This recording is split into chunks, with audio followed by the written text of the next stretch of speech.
बिट्टी, रजत जी पक्का कुछ छिपा रहे हैं हमसे, क्योंकि हम उनसे इतनी बार कोशिश किए पूछने की, उन्होंने कुछ नहीं बताया। और एक बात तो तय है, उस हादसे वाले दिन ना पक्का पापा ने कुछ उनसे कहा था, क्योंकि उसके बाद से उनका व्यवहार एकदम बदला सा लगने लगा है और पूरे दिन फोन पे कुछ ना कुछ देखते रहते हैं। गौरी, जाओ बेटा, हम आते हैं।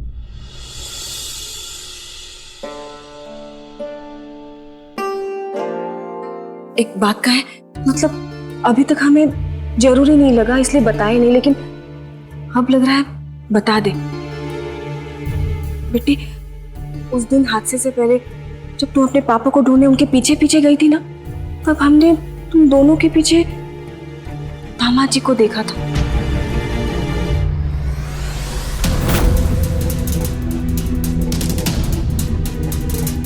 ये इतना गुस्से में कहां जा रहे हैं?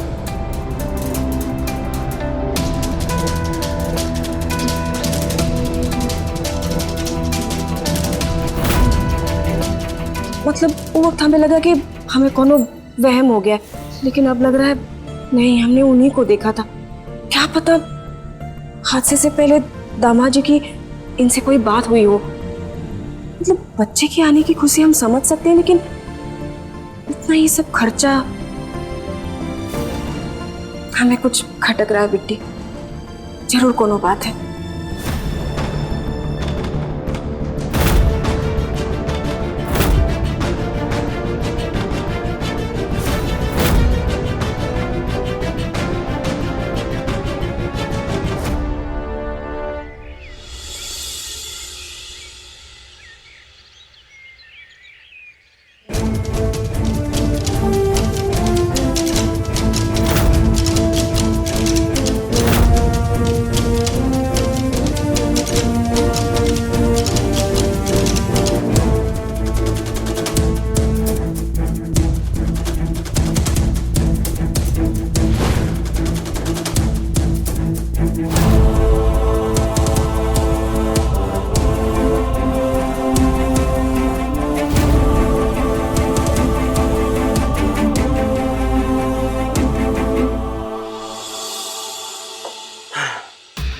जल्दी से केस निपटे तो हम थोड़ा अपनी अमीरी के मजे ले पाए, थोड़ा एंजॉय कर पाए, थोड़ा शॉपिंग करें, घूमने फिरने जाएं।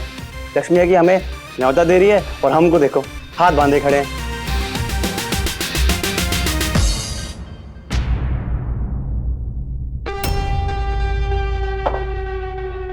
किसने मारा ये? कौन फेंका ये? हाँ?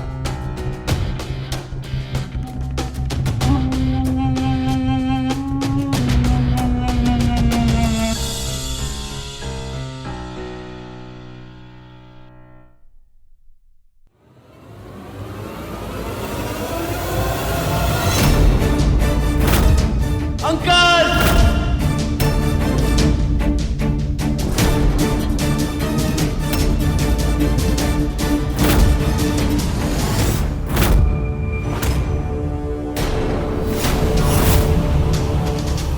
ये तो मिट्टी का बना हुआ लग रहा है। मिट्टी की बच्ची।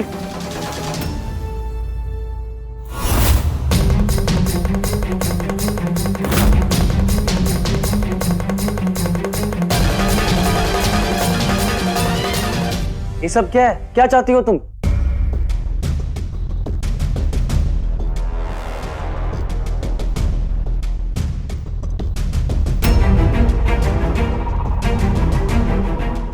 कहीं जीजा जी ने कुछ पक तो नहीं दिया?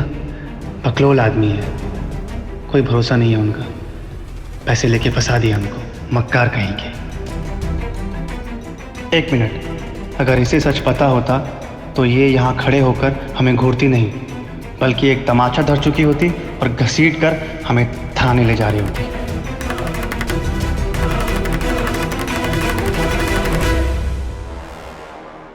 कौन सी सच की बात कर रही हो?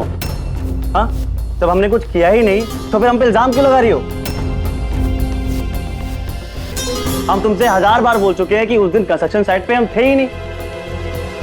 और रही बात कैश की, तो अक्षत भाई ने हमें कॉन्ट्रैक्टर को देने के लिए कुछ कैश दिया था, बस वही दिए थे उस दिन, क्योंकि हमारा कैबिन उस दिन बंद था, समझी? और सुनो, आज के बाद अगर हमारे साथ ही जासूसी वाला खेल खेले ना तो तुम्हें छोड़ेंगे नहीं, समझी? निकलो यहां से, निकलो।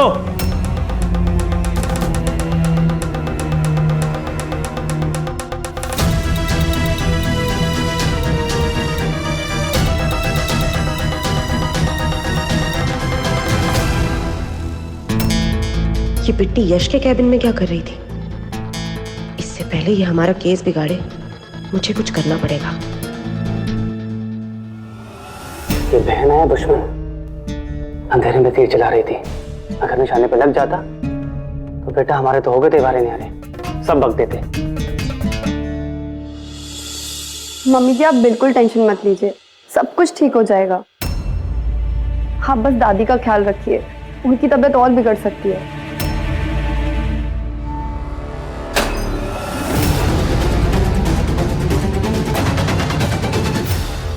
मम्मी जी मैं आपको बाद में कॉल करती हूँ। माँ ये कैसे टूट गया? आपको चोट तो नहीं लगी ना? तुझे ये फिक्र है ऋचा कि इस टूटे हुए ग्लास के टुकड़ों से मुझे चोट ना लग जाए? और तू अपनी हरकतों से जो रोज मेरा दिल दुखाती है उसका क्या? माँ आप क्या कहना चाह रही हैं? ऋचा तू क्यों बात करती है उन लोगों से? मैंने तुझसे कहा है ना कि उन लोगों से हमें कोई रिश्ता नहीं रखना। इस टूटे हुए गिलास की तरह सारे रिश्ते टूट गए। चीजें टूटती हैं एक झटके में माँ, रिश्ते नहीं।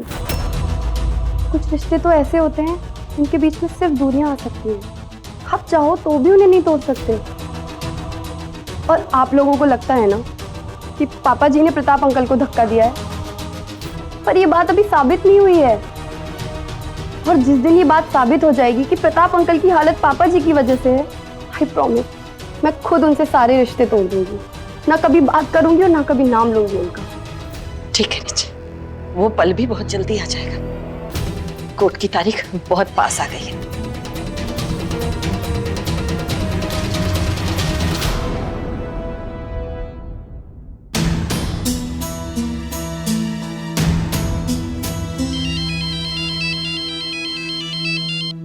साक्षी मैडम, और हमें कॉल कर रही हैं? आज तक तो कभी नहीं किया। हेलो हेलो जी मैडम।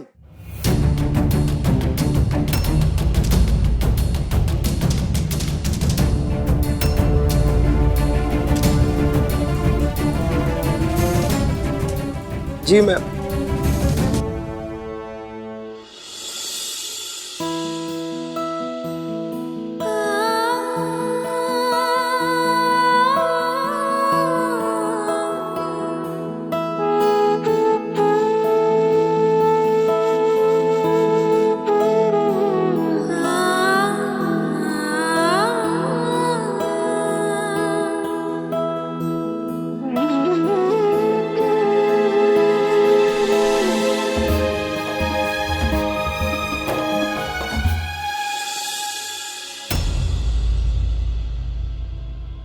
बिट्टी, ए बेटा, ए क्या हुआ?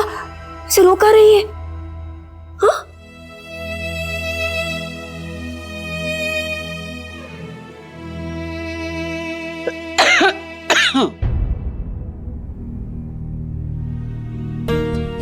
अरे क्या हुआ तुम दोनों को? अरे क्या हुआ बेटा? हाँ? काहे रो रहे हो तुम दोनों?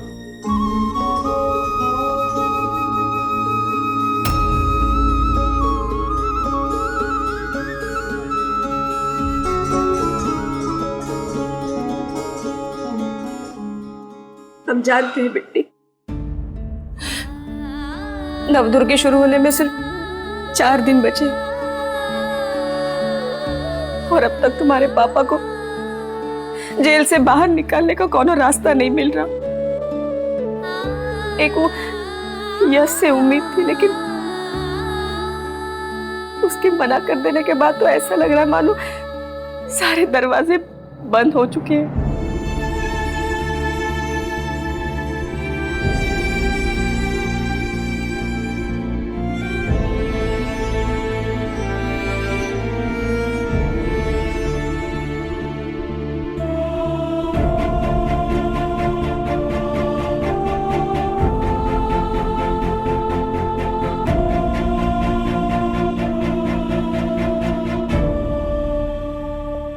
हाँ बिट्टी, तू बिल्कुल सही कह रही है।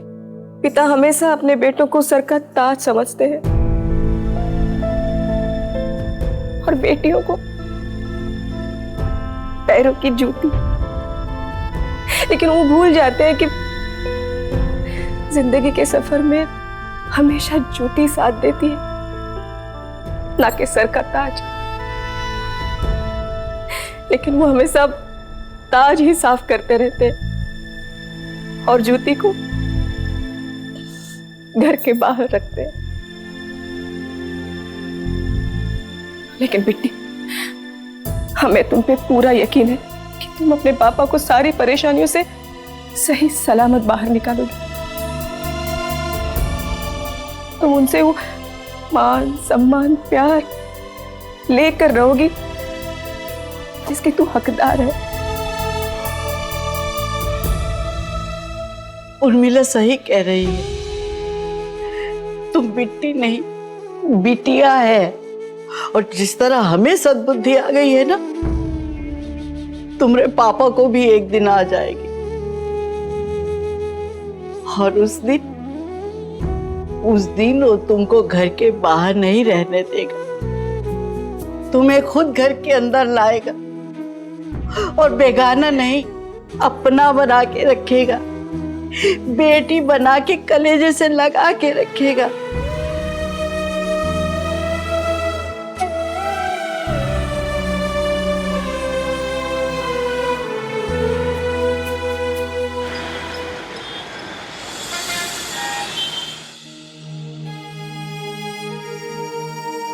देखिए, मैं अपनी तरफ से पूरी कोशिश करूंगा, आप लोग बेफिक्र हो जाइए।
देखिए अम्मा जी, अपने पापा को जेल से छुड़वाने के लिए ये हमारी बिट्टी अपना सब कुछ नौछावर करने के लिए तैयार है। हे भोलेनाथ, अब तो हमारी पोती की गुहार सुन लो। उनके पापा को, हमरे बिटुआ को जेल से छुड़वा दो। कुछ तो करो आप, हमरे बिटुआ को जेल से छुड़वा दो।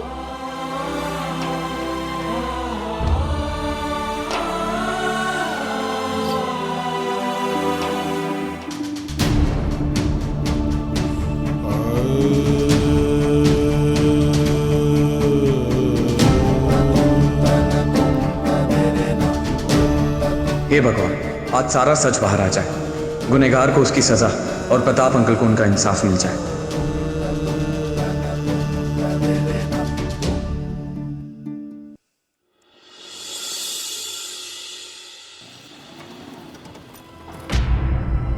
चलो कोर्ट आ गया, पेशी के लिए तैयार हो ना? पेशी नहीं, रिहाई। कहाँ से कि अगर हम आज यहाँ से बाहर नहीं निकले ना तो हमारा बेटवा भिड़ जाएगा भगवान से, लेकिन हमको यहाँ से निकाल के रहेगा। आज हमारा बेटा बता देगा सबको कि उसका बाप सच्चा था और ये दुनिया गलत। कहाँ से कि उसके बाप की इज्जत का सवाल है। और आज यहाँ से रिहा होके ना हम सीधा जाएंगे अपने घर, अपने बेटवा के साथ, समझे?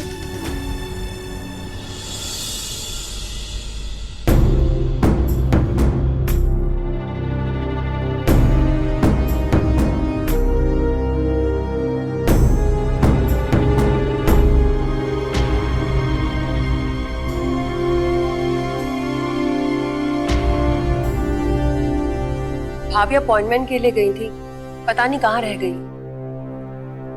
अदालत की कार्रवाई शुरू की जाए। जज साहब, पिछली हेयरिंग में सबूतों के अभाव में आपने इस केस पर कोई फैसला नहीं सुनाया था। इसी के मद्देनजर मैं इस बार इस अदालत में 2 गवाह साथ में लेकर आया हूं।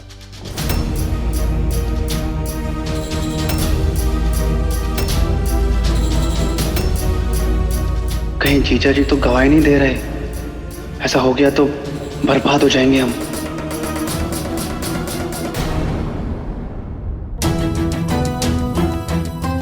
दूसरे गवाह तो हम ही हैं और हम तो कोई गवाही दे नहीं रहे। मुझे यकीन है इसकी गवाही सुनने के बाद आप इस केस का फैसला मेरे मुवक्किल मिस्टर प्रताप सिंह के हक में ही सुनाएंगे।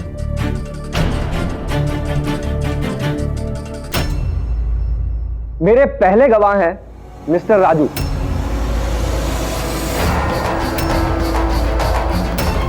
राजू? जो मिस्टर प्रताप के ऑफिस में प्यून का काम करते हैं। तो जज साहब, मैं मिस्टर राजू को कटघरे में बुलाना चाहूंगा। इजाजत है।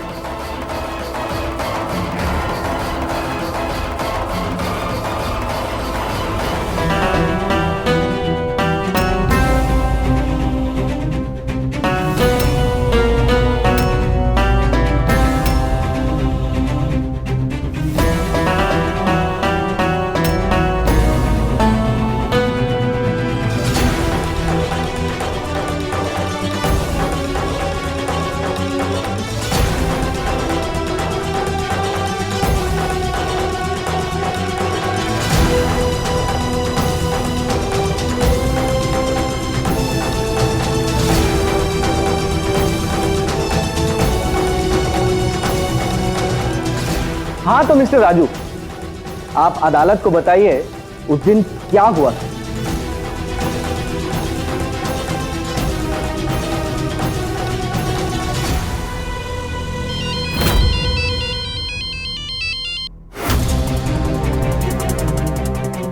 मैडम, हमने आपसे कहा ना, हम कोई गवाही नहीं देंगे बिट्टी के पापा के खिलाफ। हमें नहीं चाहिए कोई आपके पैसे वैसे, बस हमें बख्श दीजिए प्लीज। ठीक है, अगर तुम्हें पैसे नहीं चाहिए तो कोई बात नहीं, बेटा और परिवार की खुशियां तो चाहिए ना। या उस बिट्टी के लिए वो भी कुर्बान कर दोगे? गवर्नमेंट स्कूल में पढ़ता है ना तुम्हारा बेटा, सुना है मेडिकल प्रॉब्लम भी है उसे। सोच लो, अगर तुम्हारी ये नौकरी गई और उसके बाद शहर में तो क्या, कहीं भी नौकरी नहीं मिली तो क्या करोगे? बेटे की स्कूल की फीस, उसकी दवाइयाँ, ये सब कैसे मैनेज करोगे? अब कान खोलकर मेरी बात सुनो, अगर तुमने बिट्टी के पापा के खिलाफ झूठी गवाही नहीं दी तो तुम्हारे पूरे परिवार को सड़क पर ले आऊंगी, समझे?